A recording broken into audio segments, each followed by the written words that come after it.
Bom dia a todos. Morte prematura. Às vezes, e assim, é muito comum, principalmente para nós, assim, espíritas, a gente fala, não quer dizer que viva, mas a gente fala com uma certa facilidade sobre a morte. E aí as pessoas dizem, mas meu Deus, com tanto assunto para falar, você vai falar de morte? Hoje, em especial, eu vou falar porque nós estamos vindo do finados, que foi agora, né, quinta-feira. Mas, por outro lado, é importante nós pensarmos sobre a morte.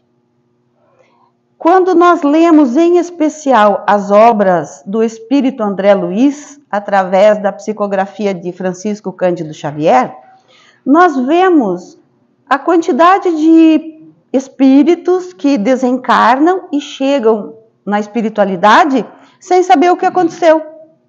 E eles sofrem, porque eles não estão entendendo. Se sentem vivos, mas já não estão, entre aspas, entre os vivos. Então, André Luiz, ele fala dessa ignorância da morte. E é preciso lembrar que nós estamos aqui por uma temporada. Imaginemos aqui nós. A gente, durante o ano, trabalha, junta um troco, aquele que pode, aquele que já tem um dinheirinho bacana, aquele que não tem, junta um troquinho para as férias ele poder passear. Ah, eu vou descer, vou ficar uma semana na praia. Então ele deixa a casa, fecha, deixa tudo arrumadinho, vai para a praia, fica uma semana, 15 dias, se diverte, conhece pessoas, interage, mas ele precisa voltar, retomar a vida, porque a vida é aqui, é o trabalho, é o estudo, é as atividades. E o mesmo se dá com todos nós. A nossa casa não é aqui. A nossa casa é na espiritualidade. Lá nós trabalhamos, nós estudamos, nós temos atividades 1000. E aí um dia alguém, um companheiro, chega e diz, olha, consegui um estágio para você. Oba! É um estágio remunerado, paga bem, né? Vai para lá que está de boa. E aí nós fechamos lá a nossa casa e viemos para o estágio.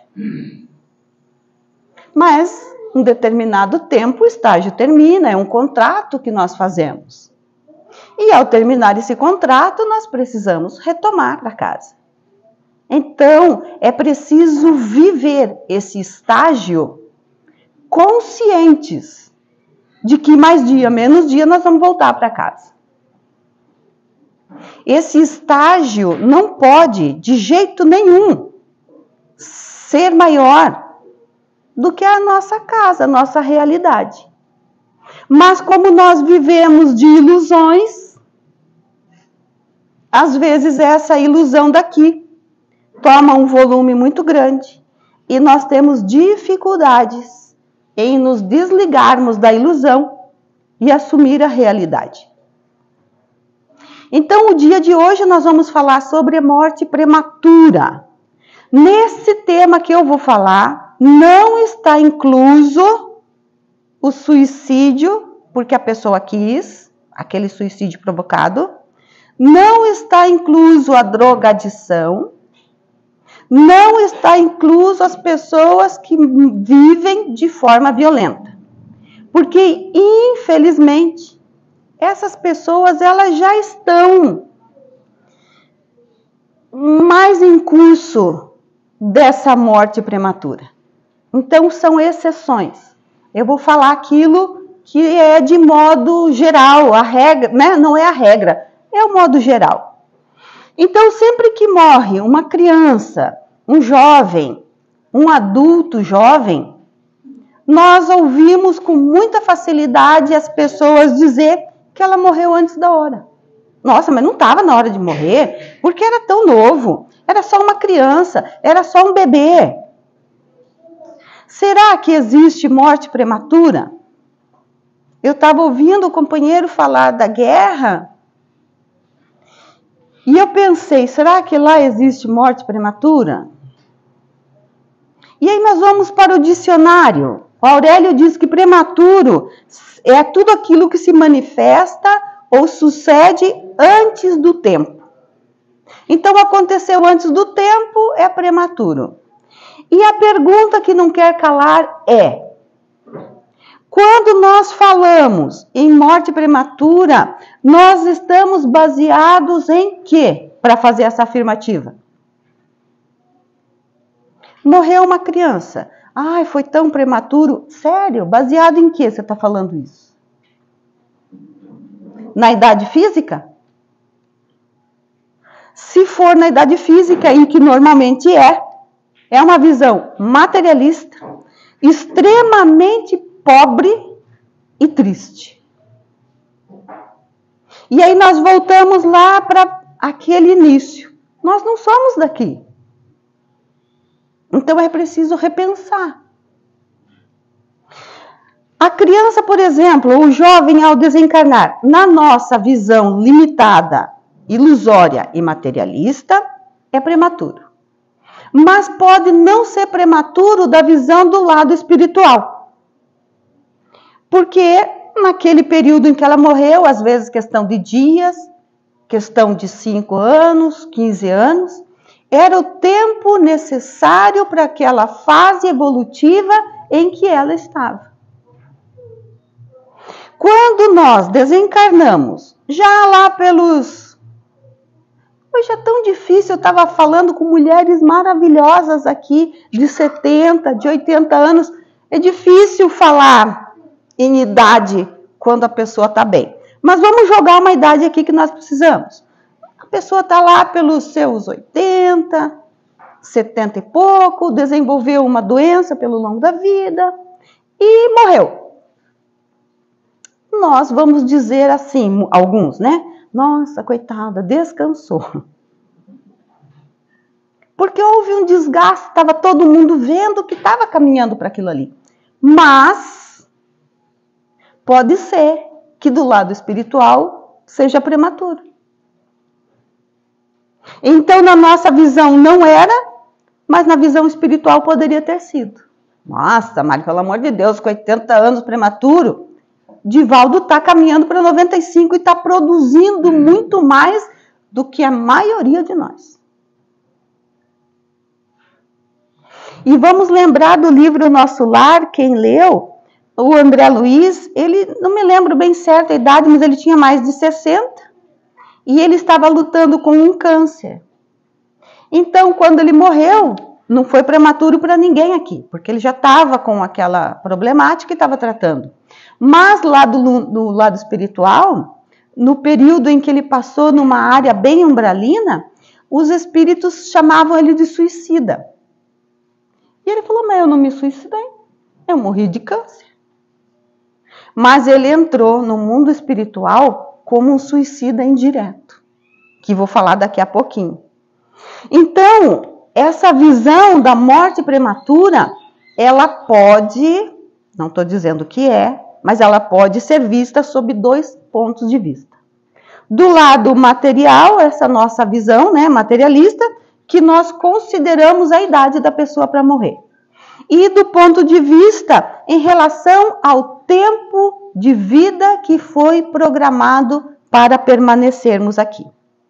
Evangelho segundo o Espiritismo, capítulo Bem-aventurados aflitos, perda de pessoas amadas, morte prematura, que foi de onde eu tirei um trecho. Então, convido quem tem o Evangelho que dê uma lida, que é bem interessante esse capítulo. Ele diz assim, quando a morte ceifa nas vossas famílias, arrebatando sem restrições os mais moços antes dos velhos, costumais dizer, Deus não é justo, pois sacrifica o que está forte e tem um grande futuro e conserva os que já viveram longos e cheios anos de decepções. Pois leva os que são úteis e deixa os que para nada mais servem. Despedaça o coração de uma mãe, privando-a da inocente criatura que era toda a sua alegria.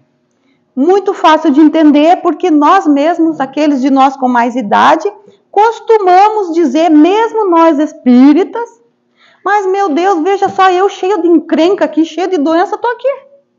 E o outro ali, tão, né, filhos pequenos, produzindo, uma cabeça boa, uma pessoa íntegra, foi embora. Visão materialista, mesmo de nós, aqueles que nos dizemos espiritualistas. E ele continua: homens, é nesse ponto que precisais elevar-se acima do terra a terra, para compreenderdes que o bem, muitas vezes, está onde julgais ver o mal. A sábia previdência onde pensais divisar a cega fatalidade do destino. Homens, é nesse ponto que precisais elevar-se acima do terra a terra, para compreenderdes que o bem, muitas vezes, está onde julgais ver o mal. A sábia previdência onde pensais divisar a cega fatalidade do destino. Nada se faz sem um fim inteligente, e seja o que for que aconteça, tudo tem razão de ser. Crede-me, a morte é preferível a uma encarnação de 20 anos, a esses vergonhosos desregramentos que pungem famílias respeitáveis, dilaceram corações de mães e fazem que antes do tempo embranqueçam o cabelo dos pais. Frequentemente, a morte prematura é um grande benefício de que Deus concede àquele que se vai e que assim se preserva das misérias da vida, ou das seduções que talvez lhe acarretassem a perda. Não é vítima da fatalidade aquele que morre na flor dos anos. É que Deus julga não convir que ele permaneça por mais tempo na terra. Deus conhece o nosso passado, Ele sabe o nosso presente, como nós estamos vivendo, e Ele usa de várias ferramentas para evitar que nós tenhamos uma queda maior. Às vezes nós estamos tendo um tipo de vida que não é o combinado, que aquelas escolhas que fazemos vai nos levar a uma queda maior logo mais à frente. Então Deus julga por bem retirar do estágio. Ó, volta para casa.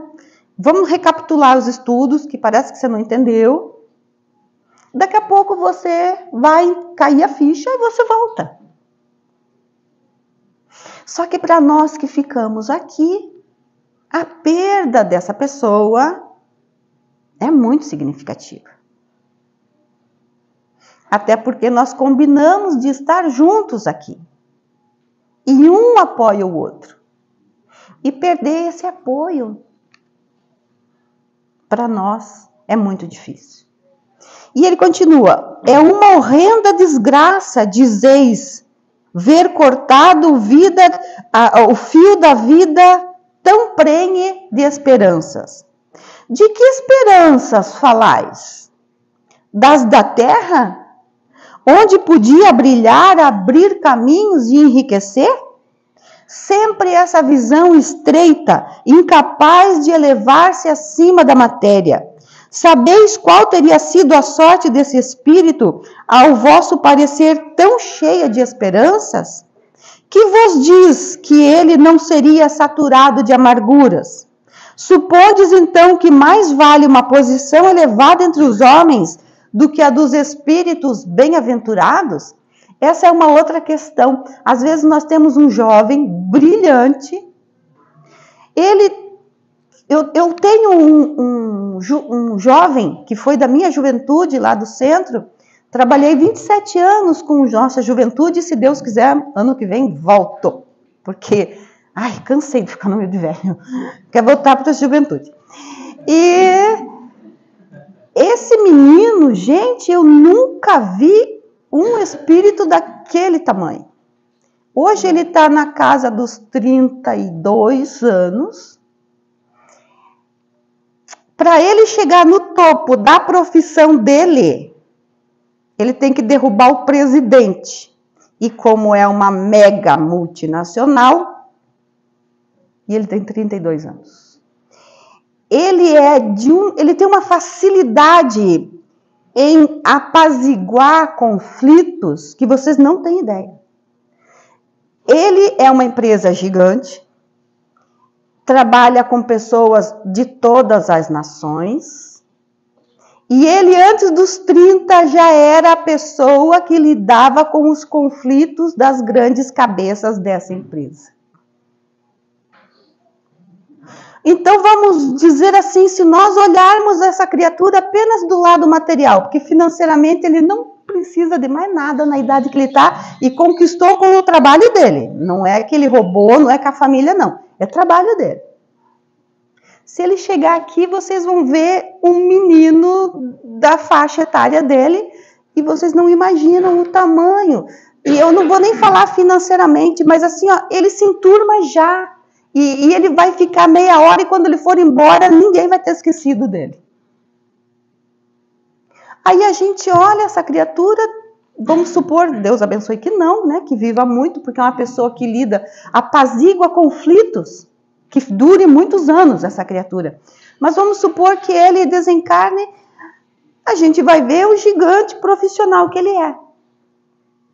Esquecendo que é um espírito que está ali e que veio para uma missão e um resgate. Às vezes, no resgate, ele já fez o que ele tinha que fazer. Missão é um excesso ali, ele já cumpriu, já fez o que tinha que fazer. Mas aí a gente vai dizer, meu Deus, como a gente perdeu. E não necessariamente a pessoa, mas o enorme profissional que ele é. Nossa, imagina com um filho pequeno, um futuro gigante pela frente. Que futuro você está falando? É isso que o nosso evangelho está dizendo. De que futuro você está falando? Do profissional? Porque o espiritual ele já fez, ele já quitou, ele veio para ficar 30 anos, ele já ficou. E isso aí, tá vendo? Olha lá. É bem isso aí mesmo. A gente fala assim, ó, os espíritos dizem, então tá. Não entendi, mas depois ele vai traduzir para mim quando eu perguntar o que você quis dizer naquele momento. Né? Então, nós, 70, 80 anos, às vezes nos colocamos nessa posição infantil. Ali é um infantil fofo, mas às vezes nós nessa idade é um infantil rebelde. Né? Um infantil que ninguém tem paciência. Ali tem. Por quê? Por que eu tenho ali e não tenho de repente com uma pessoa de 70 anos? Porque na minha visão materialista eu estou vendo uma criança bonita, linda. O idoso, ele já fez quantas? Ele já aprontou quantas? Ele já irritou quantos? Aí eu já não tenho paciência. Mas, às vezes, o espírito que está naquele corpo de 70 está no nível do bebê. Por quê? Porque é visão materialista. Quando alguém me agride, alguém faz alguma coisa para mim, eu olho a aparência dela. Eu não olho o espírito. Eu não olho o tamanho de... aqui não é inteligência, tá? Porque às vezes é um PhD que está ali, mas emocionalmente é uma criança. A pessoa violenta lá fora, nós olhamos aquela pessoa armada até os dentes. É uma criança com medo. Porque no que você desarma ela, ela cai. Nós precisamos parar de olhar o outro apenas pelo corpo. Mas observar o que ela fala, como ela age, e aí ter uma boa ideia da idade daquele espírito. E daí trabalhar nesse sentido. Quando nós fazemos isso, a vida fica mais fácil, porque daí eu não vou exigir do outro que ele não tem para dar. Pronto, já desviei do assunto, é por isso que eu trago escrito, tá? Não é porque eu não sei, é que Deus já vou para outro caminho. Volta, vamos voltar aqui para a morte prematura. Não, daqui a pouco já estou falando, né? Vamos voltar. E aí, ainda dentro do capítulo, ele diz, em vez de vos queixardes, regozijai-vos quando apraz a Deus, retirar desse vale de lágrimas um dos seus filhos. Não será egoístico desejardes que ele aí continuasse para sofrer convosco? Essa dor se concebe naquele que carece de fé e que vê na morte uma separação eterna. Vós, espíritas, porém, sabeis que a alma vive melhor quando desembaraçada do seu invólucro corpóreo. Mãe, sabei que vossos filhos bem-amados estão perto de vós Sim, estão muito perto. Seus corpos fluídicos vos envolvem, seus pensamentos vos protegem e lembre de guardar deles apenas a alegria, mas também existem dores exacerbadas que nós produzimos que os afligem, mostrando a falta de fé e exprimem uma revolta contra Deus. Aqui é uma coisa bem interessante. Eu tenho certeza que todo mundo aqui já tem um ser falecido, de quem amava, de quem ama, né? A gente usa também o passado. Eu gostava tanto dele. Por que não gosta mais? Só porque morreu? Gosta, né? Então aqui é preciso a gente lembrar assim, agora nós tivemos uma pandemia, morreram tantos amores. Quando nós nos desequilibramos aqui, nós desequilibramos o ser amado. Se nós nos mantemos em equilíbrio, em fé em Deus, nós auxiliamos no equilíbrio deles. Porque não é porque eles desencarnaram que eles não se importam mais com o que está acontecendo aqui. Muito pelo contrário. Eles querem dizer para nós, olha, fique bem, eu estou bem aqui, está tudo certo. Só que se eles veem o nosso descontrole e eles tentam nos avisar que está tudo bem, mas não conseguem, porque nós estamos tão... E aí eles se descontrolam também. E algumas vezes somos nós que temos que mandar pensamentos de paz para acalmar. Nós não sabemos a situação que ele está, então nós vamos pedindo, olha, se acalme, está tudo bem. É um tentando controlar o outro, equilibrar o outro. E aí o Espírito Sanson, que é quem assina essa mensagem, ele termina dizendo: vós que compreendeis a vida espiritual, escutai as pulsações do vosso coração a chamar esses entes bem-amados, e se pedirdes a Deus que o abençoe em vós, sentireis fortes consolações, dessas que secam lágrimas. Então, quando nós lembramos de alguém, às vezes do nada, tenho certeza que você já sentiu assim, ó, se você tem alguém que você ama que já partiu, às vezes você está fazendo alguma coisa e do nada você lembra da pessoa. Nossa, lembrei. Às vezes é um cheiro, é um perfume, é alguma comida, alguma coisa, e você lembra. E de alguma forma você se emociona. Saiba, nesse momento, que você está recebendo uma visita. Nesse momento, faça uma prece agradecendo a Deus porque você está recebendo uma visita. Mas nós só percebemos isso se nós conseguimos ter a nossa cabeça em paz, em silêncio. Porque se ela está sempre em agito, nós não percebemos essas delicadezas, porque é muito sutil. E aí a gente diz, não acredito nisso não, sabe? Não acredito porque nunca recebi nada. Claro, ela quer ver a pessoa ali. Isso não pode acontecer?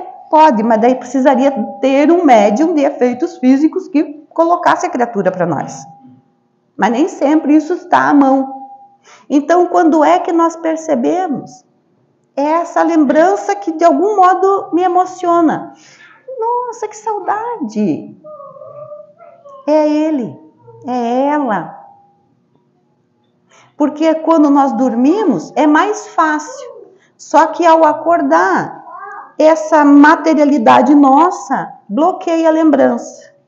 Às vezes a gente até diz assim, sonhei, parece com fulano, mas não sei onde é que a gente estava. Também não lembro o que ele falou, porque é bloqueado. Mas a gente sabe que esteve com fulano.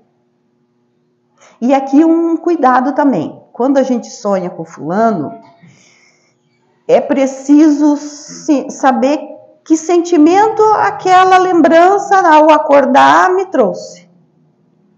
Se ela não me trouxe uma boa lembrança, não era o fulano com quem a gente sonhou. Foi usado a aparência do fulano para chegar até nós. Se foi uma lembrança boa, nossa, hoje acordei mais animado, eu estou mais tranquilo, aí foi o fulano. Então tudo tem que ser analisado, tá? Não é só porque a gente lembra do fulano que foi ele. E José Saramago, escritor, né, brasileiro, aqui ele diz assim: filho é um ser que nos emprestam para um curso intenso de como amar alguém além de nós mesmos, de como mudar os nossos piores defeitos para darmos o melhor exemplo e de aprendermos a ter coragem. Isso mesmo, ser pai e mãe é o maior ato de coragem que alguém pode ter, porque é se expor a todo tipo de dor, principalmente de incerteza de estar agindo corretamente e do medo de perder algo tão amado. Perder? Como? Não é nosso, recordam-se?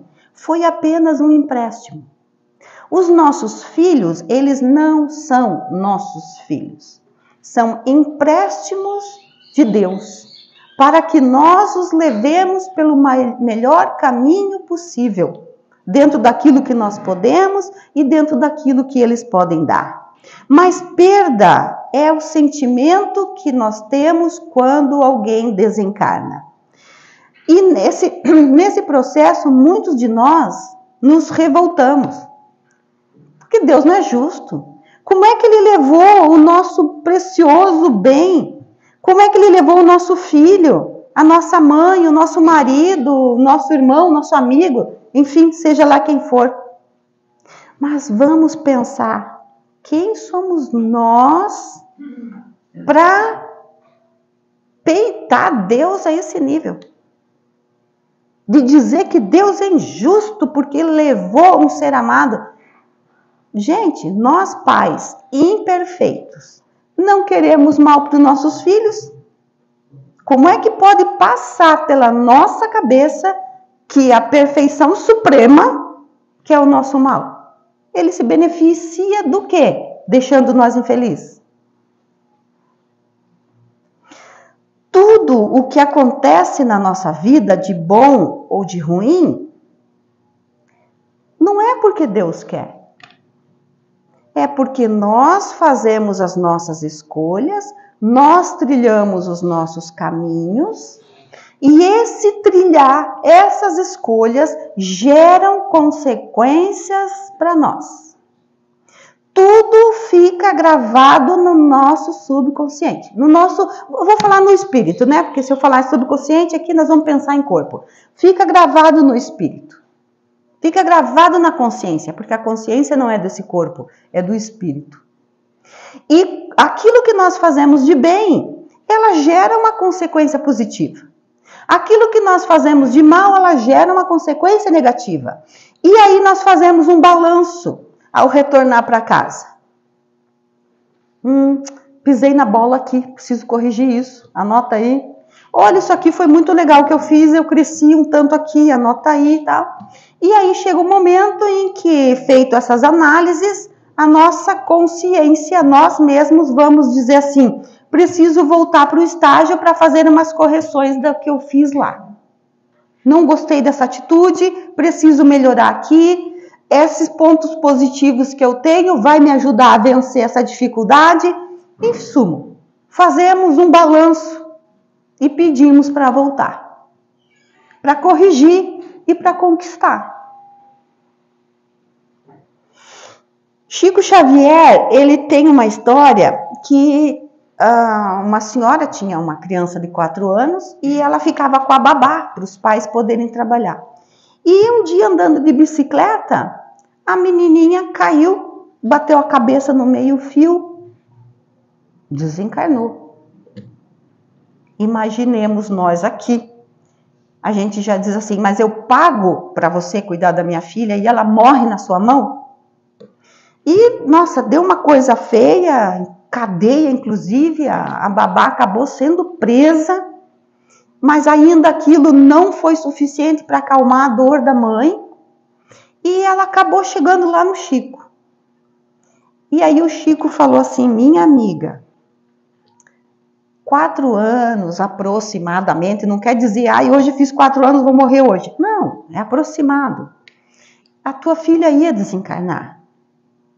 Mas a espiritualidade sabia que se fosse nas suas mãos, você não ia dar conta de lidar com esse sofrimento.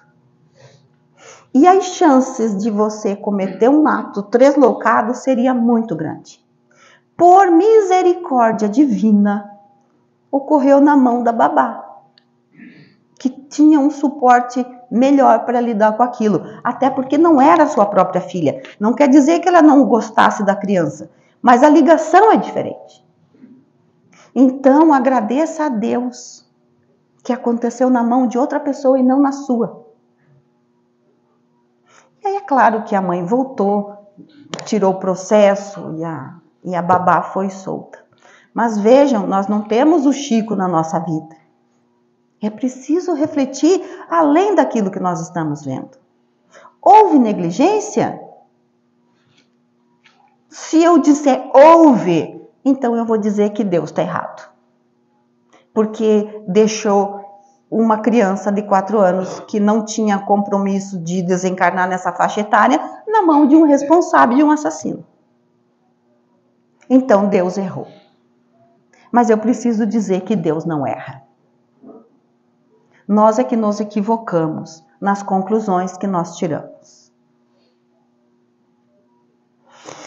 André Luiz, no livro Evolução em 2 Mundos, ele pergunta: podemos considerar a desencarnação em plena infância como sendo uma punição das leis divinas, na maioria das vezes? É uma punição de Deus?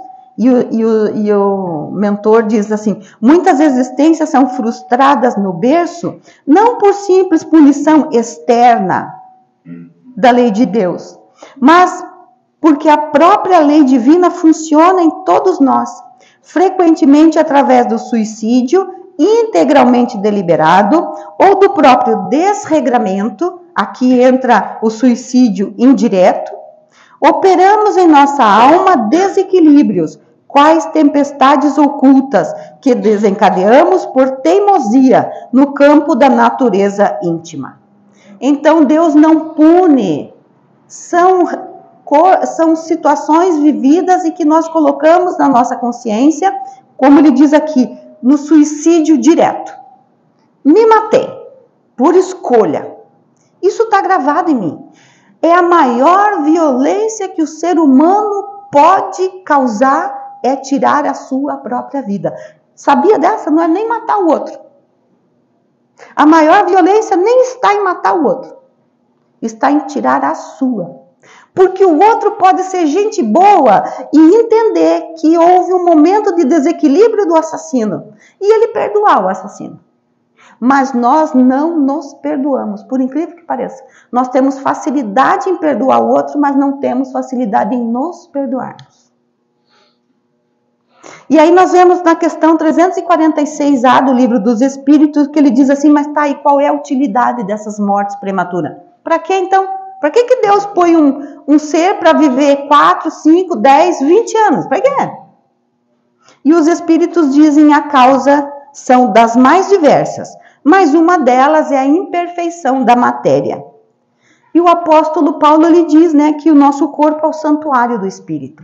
Veja, se eu me matei propositadamente, ou eu vivi desregradamente, e eu fui cometendo atos de suicídio indireto, eu estou lesando o meu corpo. Se eu estou lesando o meu corpo, e sou eu que produzo o meu próximo corpo, eu já estou lesando a forma, que vai dar a forma do próximo corpo.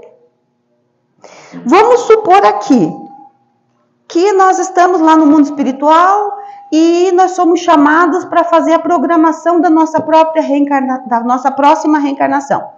Aí nós vemos o que nós vamos ter que fazer e a espiritualidade diz: olha, você vai viver 80 anos.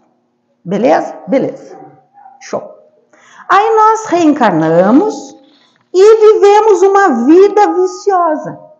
Comemos muito, ou então comemos pouco.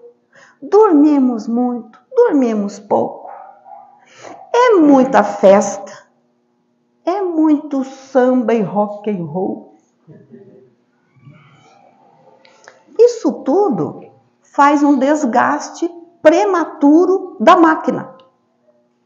Nós temos um carro, vamos falar aqui, não. Temos um carro. E o carro é para andar só no asfaltinho, só na cidade. Mas aí nós vamos fazer aqueles off-road. Na primeira volta para casa já acabou o carro. Porque ele não foi preparado para aquilo lá, ele foi preparado para a cidade. Então, um corpo que era para ter vivido 80 anos, devido aos nossos desregramentos, e que nós olhamos aqui e a gente acha normal, é natural, imagina, eu não fiz nada. Sabe, porque nós achamos normal a vida que temos. E aí a gente com 50 anos desencarna. Opa, existe um combustível para mais 20. E aí? Se nós formos pessoas do bem que viveu esses 50 anos, existe uma equipe que vem, retira esses outros 20 de fluido vital que ficou armazenadinho ali. Nós chegamos lá, vamos fazer o balanço e diz, olha, nós temos 20 anos ainda para cumprir o combinado anterior.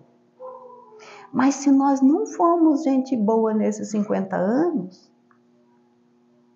existe uma carga fluídica no corpo e existem espíritos que não são tão legais e que querem esse fluido. Ai, que coisa louca, parece Matrix. Mas não vou nem falar sobre isso, que isso já dá um seminário. Mas é uma coisa para nós pensarmos. E aí? O que acontece? Eu vou dar dica. Leia o Espírito André Luiz. Ele vai dizer o que acontece. Tá, voltando aqui, que já o tempo está correndo, daqui a pouco o povo vai dizer, vai embora, a mulher que não aguenta tanta desgraça. Aí, só falou desgraça até agora não sentia aquela elevação que diz que a doutrina tem. E aí, nós vamos conversar na medida daquilo que for possível, nós conseguiremos uma reencarnação para fechar o combinado de 20 anos. E aí, na nossa visão limitada daqui, a gente diz morreu prematuramente. Mas não foi prematuro. Foi uma conclusão da passada. Isso significa que nós aqui não vamos sofrer com uma criatura dessa morrendo aos 20? Vamos. Mas a minha mãe dizia, saudade sim, tristeza não. Saudade do companheiro que foi. Mas não a tristeza que vai inclusive atrapalhar a vida dele lá. E no Missionário da Luz ele diz assim, que quando nós viemos, nós deixamos, meu Deus, um mundaréu de amigos lá do outro lado. E todos esses amigos nos acompanham aqui, nos ajudando a caminhada, porque eles nos amam, e eles ficam na torcida para que nós voltemos completistas. E o que é ser um completista?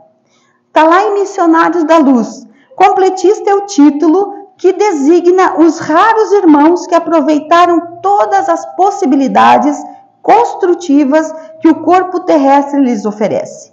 Em geral, quase todos nós, em regressando à esfera carnal, perdemos oportunidades muito importantes no desperdício das forças fisiológicas.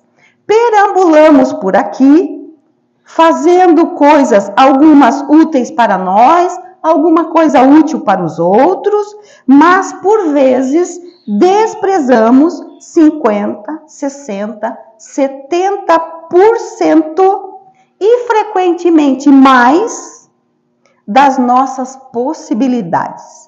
Em muitas ocasiões, prevalece ainda contra nós o agravante de termos movimentado as energias sagradas da vida em atividades inferiores que degradam a inteligência e embrutecem o coração.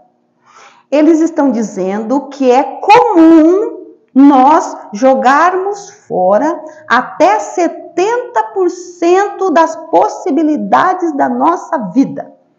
E que dos 30% que nós usamos, uma boa parte é destinado para coisas não boas. Raros são os que voltam tendo aproveitado 100% daquilo que foi combinado. E como diz o meu marido, aquilo que é combinado não é caro. Só que aí a gente chega aqui, não tô afim não. E o espírita me dói quando eu escuto falar assim, mas sabe, eu vou fazer, deixa para a próxima. Gente, se o próprio espírita diz, deixa para a próxima, o que nós vamos esperar dos que não sabem disso que eu estou falando aqui? Que deixa para a próxima. Que nós possamos fazer tudo e ainda sobra tempo e Deus diz, opa, dá mais alguma coisinha aí para ir embora com lucro. Porque vocês acham que Divaldo não está indo embora com lucro? Eu lembro do Raul Teixeira, eu acredito que algum dos senhores conhece. Raul Teixeira é um grande orador, sofreu um AVC, acho que foi 2012, 2014. 2011. E veja, e lá atrás ele estava indo para fazer um trabalho, houve um acidente grave, a pessoa que estava conduzindo ele para fazer a tarefa morreu na hora, ele saiu ileso, aí ele viu a mãe dele se aproximar, espírito, e ela falou assim, meu filho, não fique triste por ele já acabou o que ele tinha que fazer. Você também era para ter morrido aqui, mas a espiritualidade viu que você está fazendo um trabalho tão bom, estava falando para a Sueli, falei, Sueli, vamos continuar trabalhando para Jesus deixar nós aqui. Porque o desocupado leva embora, está fazendo nada, ocupando espaço. Libera isso. Eu falei, Sueli, vamos continuar trabalhando para Jesus? E aí a gente vai ficando. Porque ainda falei para ela, tem poucos. Gente, nesse mundaréu de gente, tem poucos trabalhando. Vamos trabalhar. Aqueles que gostam da vida, trabalhem para ser útil. Se tornem úteis. Nos tornemos úteis. Porque aí ele vai deixando. Divaldo diz, tem pouca gente, vamos ficando nós aqui. E pode ver que o movimento espírita está envelhecendo. Cadê os jovens, pelo amor de Deus? E aí o Raul Teixeira, a mãe dele falou, você está fazendo um trabalho bom, vai ficar mais um tempo. Ficou. Em 2011 teve um AVC. Podia ter ido embora, pois ele já fez o que tinha que fazer. Está aí. E devagarzinho está voltando, ele já escreveu acho que 2 livros depois disso. E ele aprendeu a usar a outra mão. Porque o lado afetado foi a fala, por incrível que pareça, porque é um grande orador, então ele não é para falar mais, tanto é que foi afetada a fala. E a mão que ele escrevia, ele aprendeu a escrever com a outra, digitar com a outra. Tinhoso. E tá retomando a fala, porque prece ele já tem feito, e alguma coisa ele já está falando. Ele diz, não, eu estou aqui, eu tenho que ser útil. Sejamos úteis para nós, em primeiro lugar, e não é por egoísmo, é porque todos nós nascemos para cumprir uma tarefa, e sejamos úteis para os outros também. Vocês acham que é fácil para mim estar aqui na frente falando? Não. Por 2 motivos. Em primeiro lugar, eu tenho dificuldade em falar para pessoas olhando para mim. Em segundo lugar, eu não vivo aquilo que eu falo. Isso me torna uma hipócrita para mim. Mas é importante, porque para eu vir aqui falar, eu tive que estudar. Não pense que eu sei tudo. Nossa, ela sabe tudo aquilo. Não sei, gente. Tira minhas observações para ver o que sai. Mas à medida em que eu estudo e que eu falo, eu sou a primeira a escutar. E esse sentimento de hipocrisia é a melhor coisa que existe no mundo, porque faz com que eu saia dessa zona de conforto. Todos nós nascemos, renascemos para crescer, para progredir e, na medida do nosso possível, ajudar o outro. Eu lembro do Divaldo que ele diz assim, um dia ele falou para a Joana de Ângeles, minha irmã, você fica escrevendo tanto livro para os outros e para mim você nunca mandou uma linha. E aí Joana olhou e falou assim, mas todos esses livros é para você. Você que está dividindo com os outros.